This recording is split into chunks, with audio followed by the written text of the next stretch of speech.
इसमें कोई शक नहीं कि मर्सिडीज बेंज एक लग्जरी कार कंपनी है जिसकी कुल मालियत 80 बिलियन डॉलर है। मर्सिडीज बेंज की शुरुआत एक ऐसे इंजीनियर से हुई जिसने अपनी जिंदगी में बहुत सी नाकामियों और मुश्किलात के बाद एक ऐसी गाड़ी बनाई जो कि बगैर किसी जानवर को आगे बांधे चलाई जा सकती थी। बहुत सी मुश्किलात के बावजूद इसने हर एक को गलत साबित किया और अपने एक छोटे से वर्कशॉप को दुनिया की बड़ी कार प्रोडक्शन कंपनी बना दिया। और जिस तरह कहा जाता है कि हर कामयाब मर्द के पीछे एक औरत का हाथ होता है, तो वाकई मर्सिडीज के पीछे भी एक औरत का हाथ है। और कैसे मर्सिडीज ने हिटलर के कहने पर 63,000 मजदूरों से जबरदस्ती काम करवाया। यही सब और बहुत कुछ आप जान पाएंगे आज की सच की आवाज़ की इस वीडियो में।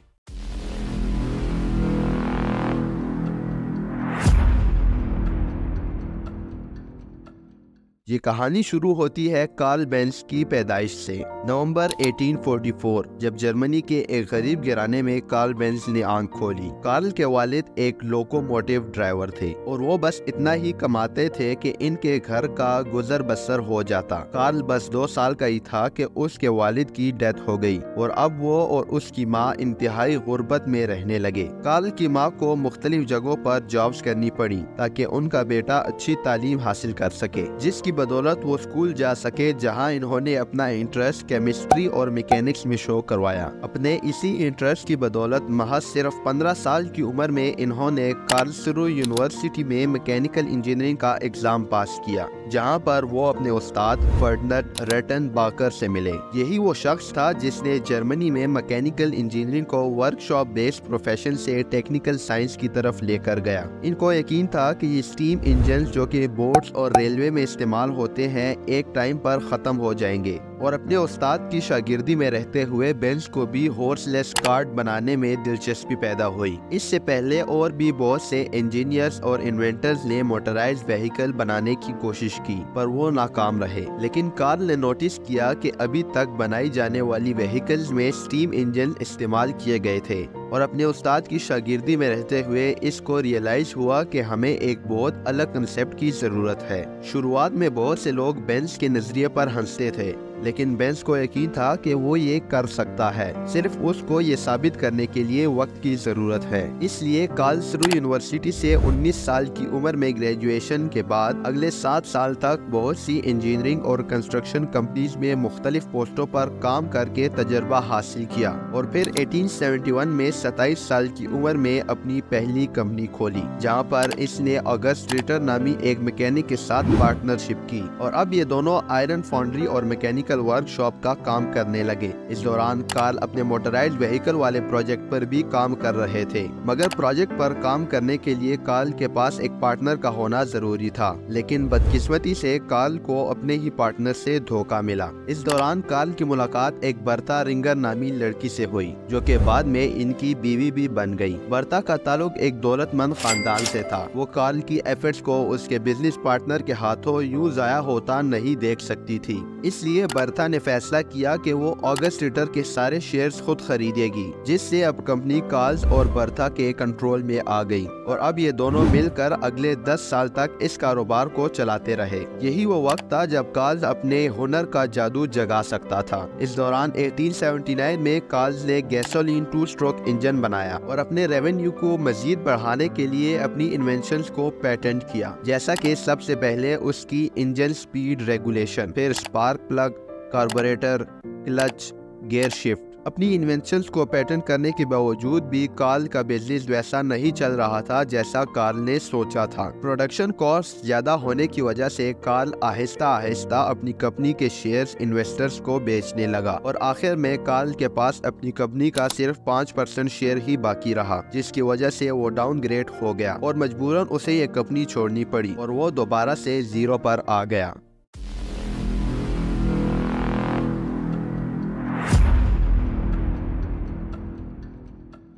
अपनी कंपनी को छोड़ना बेंज के लिए इतना आसान नहीं था। और अब उसे यकीन हो गया था कि वो कामयाब जरूर होगा। अपने शौक ने इसे दो भाइयों मैक्स रोज और फेडरिक विल्हम तक पहुंचा दिया, जो कि दोनों बाईसाइकिल रिपेयर का काम करते थे। इन्होंने मिलकर एक कंपनी खोली जिसका नाम बेंसन सी रखा गया, जहां ये इंडस्ट्रियल मैकेनिक्स और स्टेशनरी गैस इंजन बनाते थे। पिछली कंपनी के मुकाबले में ये कंपनी अच्छी चल रही थी और अब यहाँ टोटल 25 लोग काम करने लगे।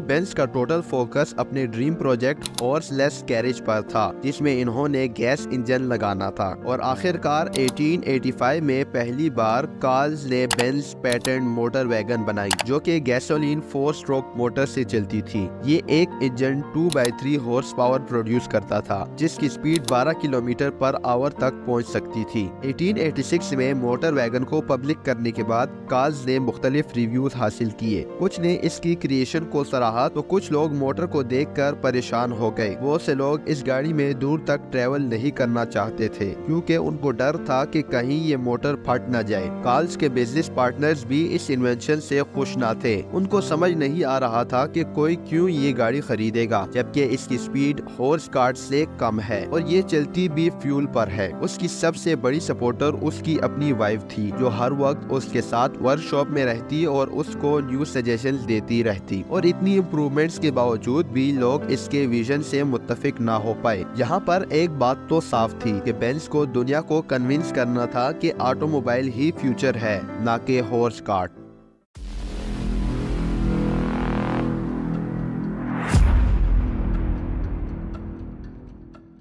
1980 की बात है कि गर्मियों की सुबह बर्ता जल्दी उठ गई, जबकि बेंज अभी सो रहा था। बर्ता को अपने हस्बैंड की बनाई गई गाड़ी पर पूरा यकीन था और यूं वो अपने 2 बच्चों को लेकर यहाँ से 112 किलोमीटर दूर अपनी माँ के घर निकल पड़ी। ये सफर ऑटोमोबाइल हिस्ट्री का एक बहुत बड़ा सफर था। इस बारे में ना इसने अपने हस्बैंड को बताया और ना पुलिस को, क्योंकि अगर वो पुलिस को बताती तो पुलिस उसको कभी भी जाने ना देती, क्योंकि इससे पहले किसी मोटराइज्ड व्हीकल ने इतना बड़ा सफर नहीं किया था। बर्ता को रास्ते में बहुत सी मुश्किलात का सामना करना पड़ा। बहुत से पथरीले रास्तों से गुजरना पड़ा, उन रास्तों से जो कि घोड़ों के गुजरने के लिए बनाए गए थे। रास्ते में गैस रिफिल के लिए कुछ फार्मेसीज पर रुकना पड़ा और कुछ मैकेनिकल वर्क भी करवाना पड़ा। लेकिन बिल आखिर 12 घंटे के तवील सफर के बाद बर्ता बिल्कुल महफूज अपनी माँ के घर पहुँच गयी। इस सफर के बाद हर एक शख्स बेंज मोटर वैगन के बारे में बात करने लगा, जिससे कार्ल के बिजनेस को बहुत फायदा हुआ और यूं बर्ता अपने मकसद में कामयाब हो गई। 1890 में बेंसन सी जर्मनी की दूसरी बड़ी इंजन मैन्युफैक्चरिंग कंपनी बन गई। इस दौरान इनको 2 नए business partners Frederick von Fischer और जूलियस गांज मिले, जिनकी वजह से अब बेंज अपने गोल्स पर और ज्यादा फोकस कर पाते, जबकि उनके पार्टनर्स दूसरे बिजनेस और मार्केटिंग को मैनेज करते। 1893 में बेंज ने अपने दोस्तों के मशवरे पर एक न्यू ऑटोमोबाइल बेंज विक्टोरिया बनाई, जिसका इंजन 3 हॉर्स पावर था, जबकि उसकी स्पीड 18 किलोमीटर पर आवर थी, जो कि काफी अच्छी सेल हुई। इसके बाद इसी के डिजाइन पर एक और सस्ती गाड़ी बेंज वेलो बनाई, जो कि world large scale production car बन गई,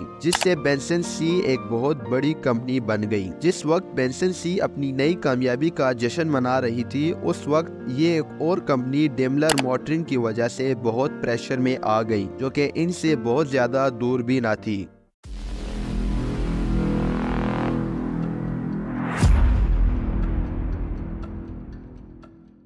इस कंपनी के हेड गोटलिब डेमलर और विल्हम मेबाक दोनों ही अच्छे इंजीनियर्स थे, लेकिन गोटलिब डेमलर अच्छे इंजीनियर होने के साथ साथ एक अच्छे बिजनेसमैन भी थे। उनके पास बिजनेस का वो नॉलेज था जो कि कार्ल बेंज के पास नहीं था। 1897 में इन्होंने अपनी पहली front engine car Daimler phoenix introduce कराई। इससे साफ जाहिर था कि डेमलर कंपनी बेंज पर डोमिनेट हो रही थी, क्योंकि उनकी गाड़ियां ज्यादा खूबसूरत और कंफर्टेबल थी। 1900 में डेमलर की मौत के बाद अब कंपनी का चार्ज विल्हम मेबाक ने संभाल लिया। 1901 में इन्होंने डिजाइन किया मर्सिडीज 35 HP, जो कि शुरू में एक अमीर बिजनेसमैन एमिल जेलाइनिक की फरमाइश पर रेसिंग के लिए बनाई गई थी, जिसने गाड़ी का नाम अपनी बेटी के नाम पर मर्सिडीज रखा। इस गाड़ी ने मुख्तलिफ स्ट्रीट रेसेस जीती। इसकी top speed 90 kilometre per hour थी, जो सबसे टॉप कार थी उस टाइम की। इससे डेमलर कंपनी अटेंशन का बाइस बनी। इन्होंने अपनी सारी गाड़ियों को रीब्रांड किया मर्सिडीज मर्सिडीज के नाम पर और दोबारा से सेम नेम के साथ न्यू मॉडल्स की प्रोडक्शन शुरू कर दी रेसिंग और पब्लिक यूज के लिए। लेकिन ये बात कार्ल बेंज के पार्टनर्स को बिल्कुल भी ना गुजरी और उन्होंने मर्सिडीज गाड़ियों को काउंटर करने के लिए कुछ फ्रेंच डिजाइनर्स को बुलाया, जिन्होंने इनके लिए कुछ न्यू डिजाइन मॉडल्स तैयार किए। कार्ल बेंज इस बात से नाखुश थे क्योंकि बेंज कार रेसिंग को पसंद नहीं करते थे और हमेशा स्लो ड्राइविंग को ही प्रेफर करते। जो गाड़ियां बेंज कंपनी ने बनाई वो कामयाब ना हो सकी और उल्टा कंपनी के लिए नुकसान का बाइस बनी। आखिर में बेंज राजी हो गए कि उसकी कार्स को रेस किया जा सकता है और यूं वो रेसिंग में कामयाब भी हो गए। 1908 में बेंज के पास 120 हॉर्स पावर मॉन्स्टर कार थी जिसकी एवरेज स्पीड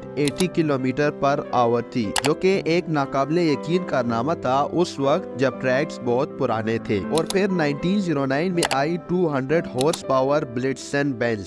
इस कार ने उस वक्त के सब प्लेन्स, ट्रेन्स और ऑटोमोबाइल्स को पीछे छोड़ दिया क्योंकि इसकी स्पीड 230 किलोमीटर पर आवर तक पहुंच सकती थी। इस कार की वजह से ब्रांड स्पॉटलाइट में आ गया। दोनों कंपनीज अपनी अच्छी सेल्स को एंजॉय कर रहे थे, लेकिन ये कामयाबी सिर्फ कुछ वक्त के लिए ही थी, जिसके बाद वर्ल्ड वॉर 1 छिड़ गई, जिससे ग्लोबल इकोनॉमी हिल कर रह गई। वर्ल्ड वॉर 1 में जर्मनी की शिकस्त के बाद मुल्क मुआशी तनज़्ज़ुली से गुजरा, जिससे दोनों कंपनीज डिमलर और बेंज को बहुत नुकसान हुआ। दोनों कंपनीज ने आपस के मुकाबले को साइड पर रखकर 1924 में ये एग्रीमेंट साइन किया, जिसके मुताबिक ये अपनी प्रोडक्शन और मार्केटिंग एफर्ट्स को मिलकर करेंगे, जबकि नाम वैसे ही रहेगा। लेकिन ये एग्रीमेंट सिर्फ 2 साल ही चल सका और जब जर्मन इकोनॉमी मजीद गिर गई तब इन दोनों कंपनीज को फोर्स किया गया मुकम्मल तौर पर मर्ज करने के लिए और 1926 में ये दोनों कंपनीज मर्ज होकर डिमलर बेंज बन गई। डिमलर बेंज में कंपनी ने अपनी गाड़ियों को रीब्रांड किया मर्सिडीज बेंज में। 1920 के आखिर में इन्होंने बहुत से नए मॉडल रिलीज किए, जैसा कि मर्सिडीज बेंज 360 और मॉडल्स SS और SS के। कार्ल डेमलर बेंज का बोर्ड ऑफ डायरेक्टर रहा और अपनी गाड़ियों की कामयाबी को देख सका। कंपनी के मर्ज होने के कुछ साल बाद 4 अप्रैल 1929 को 84 साल की उम्र में कार्ल बेंज की डेथ हो गई। उसके जाने के बाद कंपनी मजीद साइज और स्ट्रेंथ के साथ ग्रो करती गई और यूं दुनिया की best performing car makers company बन गई। और उसके बाद एंट्री होती है एडोल्फ हिटलर की।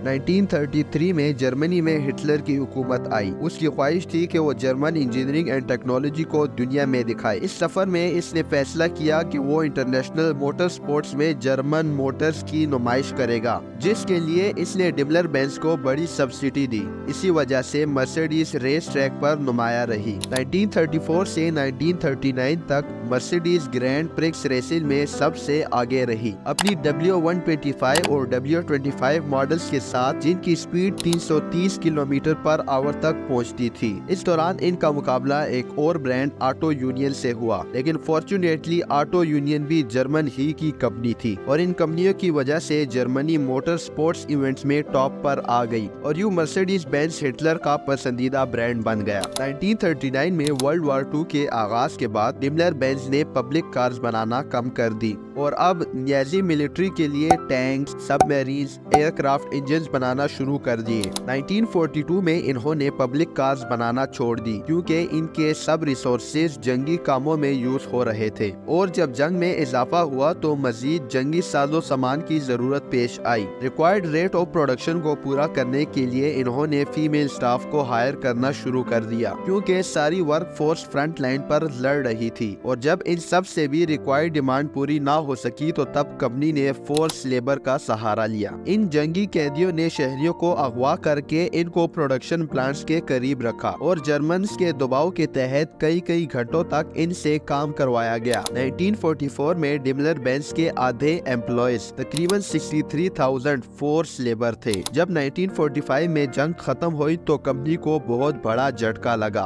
पोट्सडैम एग्रीमेंट के तहत रकम की तलाफी के लिए लिए जर्मन्स के तमाम बैरून ममालिक एसेट्स को जब्त कर लिया गया, जिसकी वजह से डेमलर बेंज अपनी सारी फॉरेन सब्सिडीज, एफिलिएट्स और ब्रांचेस खो बैठा और अब दोबारा अपने मुल्क में मौजूद एक ब्रांच पर रह गया। 1946 में कंपनी की टॉप मैनेजमेंट में सिलेक्शंस की गई और दोबारा कंपनी इस काबिल हो गई कि उन्होंने अमेरिकन ऑक्यूपेशन अथॉरिटी से प्रोडक्शन परमिट ले लिया। मर्सिडीज बेंज कंपनी ने तब अपनी सारी efforts ambulances, police petrol vehicles, delivery vans पर लगाई, जो कि 170V मॉडल पर मुबनी थी। 1947 में इन्होंने दोबारा पैसेंजर व्हीकल्स बनाना शुरू कर दी। उस साल उन्होंने 170V मॉडल के साथ टोटल 1045 गाड़ियां बनाई। 1950 में मर्सिडीज इस काबिल हुई कि वो दोबारा अपनी पावर में आ गई और दोबारा से मोटर स्पोर्ट्स इवेंट्स में कम बैक किया और दुनिया भर में सेल्स की। 1945 तक मर्सिडीज $1 बिलियन बना चुकी थी और कुछ साल बाद मर्सिडीज ने अपना इमेज मुकम्मल तौर पर बदल दिया था